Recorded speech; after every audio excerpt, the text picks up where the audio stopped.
What's up guys, it's Brian, and today I have a different kind of video for you where we're going to be looking at the top 7 flight games for the iPad. So let's jump right into it with Seaplane 2. This game has a variety of modes such as flight school and multiplayer and single player, with a variety of maps. Tuscany, desert, and seaside. 2 are available at the start and 1 is available for purchase. Each map has a variety of modes, and each mode has a variety of planes. There are a bunch of planes available for free, and you can buy a lot more. The game is played using 2 joysticks on the bottom of the screen. One controls the throttle and the rudder, and the other controls the ailerons and elevators.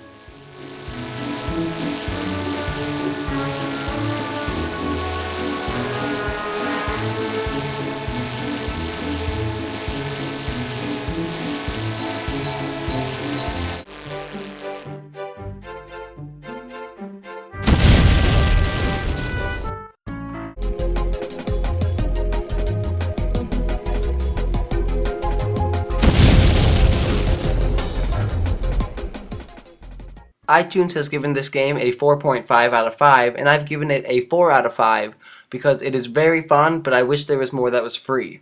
So, is it worth it? Yes, the game is free itself, so why not download it? The next game we'll be looking at is XPlane 9 by Laminar Research. Now, if I've counted correctly, XPlane features 66 planes, 22 regions, weather settings. You can adjust the time of day. There are shuttle and Apollo missions. The Apollo missions cost an extra $5. And you can even have bad guys fight you, which is pretty fun.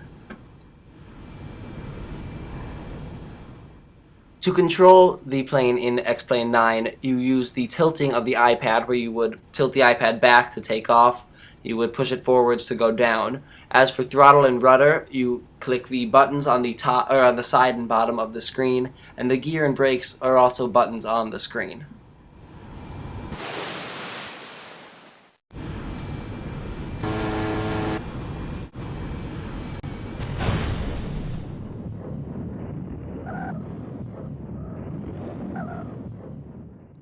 Now, iTunes gives this game a 4 out of 5, but I've given it a 3 out of 5 because while it is fun, it's not the most visually appealing game. So is it worth it? Maybe. At $4.99, the price is a little steep, but if you really want to fly on the go, it might be a game for you. Third on the list is Infinite Flight by Flying Development Studio. This comes with 17 planes, but 14 are available for purchase. There are 6 regions included and 4 more for purchase. You have weather settings and time adjustments.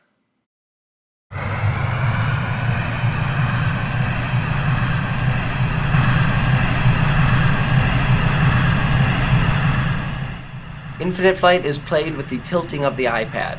There are more buttons on the sides, such as your flap settings, your gear, and your brakes, but it's primarily just using the tilt up and tilt down, as well as left and right on the iPad itself.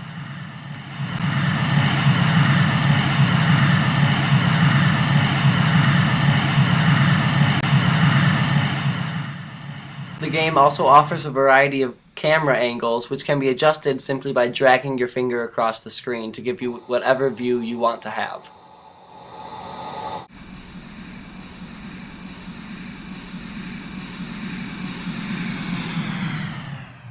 iTunes ratings gives the game a 4.5 out of 5, and I've given it a 5 out of 5. I think the game is very visually appealing, lots of fun. So is it worth it? Even at $4.99, I say yes. If you want a good flight simulator on the go, this is the game for you. Now this next game is Airplane by Quantum Design Group. It has 9 games for free, and you have a variety of settings you can choose, but you have to purchase them if you don't want to fly at day. Only the top planes on this screen are available for free. Each plane has a few select missions you can play, and you go in and you do a long flight with them. Long being relative, approximately 2 minutes maybe would be a long one. And you do your flight and you get some coins to then purchase another plane. However, most of the planes are only available for purchase with real cash, not using the coins in-game. Only a few select are available that way.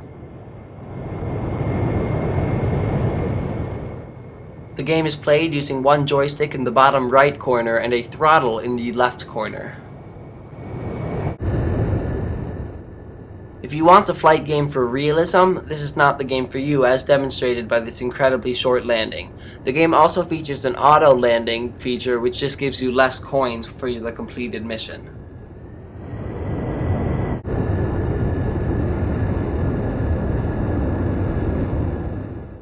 On iTunes, the game has been given a 4.5 out of 5, and I only gave it a 3 out of 5 because this game is not very realistic in terms of flight, and it is not very visually great. But is it worth it? Maybe. It's free, so if you want a time killer game that involves flight, it's probably a good choice for you. The next game on our list is Storm Raiders by Atypical Games. This game has a campaign mode as well as a multiplayer mode, combined with a lot of planes and a lot of maps, creates a lot of fun. Like XPlane and Infinite Flight, you play by tilting your iPad around to control the aircraft. The single-player campaign brings non-stop action into dogfights, as well as bombing runs on both ships and locations on the ground. Multiplayer has a large variety of game modes, so you can find the one that's most appealing to you. Playing with others around the globe brings a new challenge into the equation to test your pilot skills.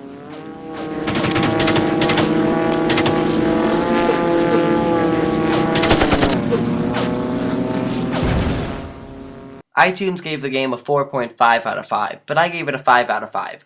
While it might not be the most realistic in terms of flight physics, it's just a game. It's made for fun. It's not what you would buy if you wanted a simulator, though it takes up a lot of time and is incredibly fun.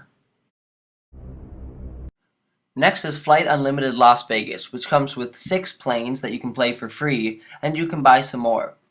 You also get 2 maps. One is Las Vegas, and the other is the Grand Canyon, which is available for purchase.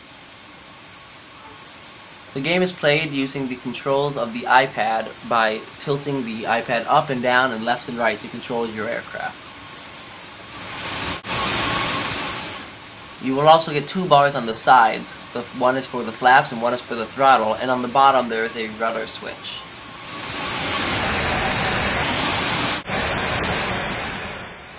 Though this game can be fun to kill some time, I wouldn't call it a simulator. It's more of a game just to play, rather than something that you would use to actually show flight physics.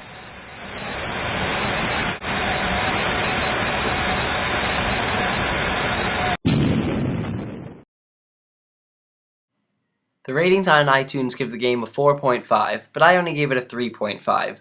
I found the game to be not much of a flight simulator and just kind of a game that didn't even look very good and didn't handle very well. So for $2.99, I'm going to say it's not worth it, though if you want to complete your collection, it might be to you.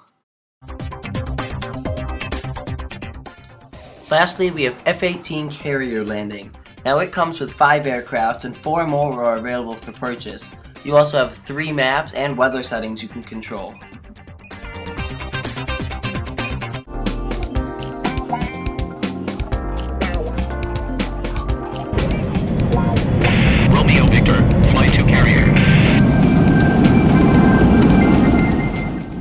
By tilting the iPad to control the plane and using a throttle quadrant on the side, you control whatever aircraft you're using to land on a carrier or potentially an airbase depending on the challenge you're doing. There is an assortment of views which can then be controlled by dragging your finger across the screen, much like some of the other sims. Romeo Victor, you are allowed to land on carrier.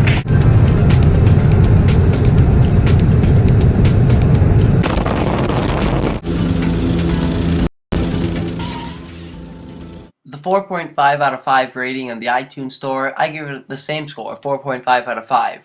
I found that at the price of $2.99, this game is really worth it. It's super fun and unique. It offers new challenges that other flight sims don't have, and I would really recommend it. I hope you enjoyed this quick peek at a bunch of these flight sims. If there's any you'd like to see in more depth, feel free to leave a comment and I will certainly try to do that. If you have any questions about any of them, put them in the comments as well and I will answer them as quickly as possible. Hope you guys enjoyed. I hope you guys go out and make some purchases. A lot of these games are really fun. Thanks for watching.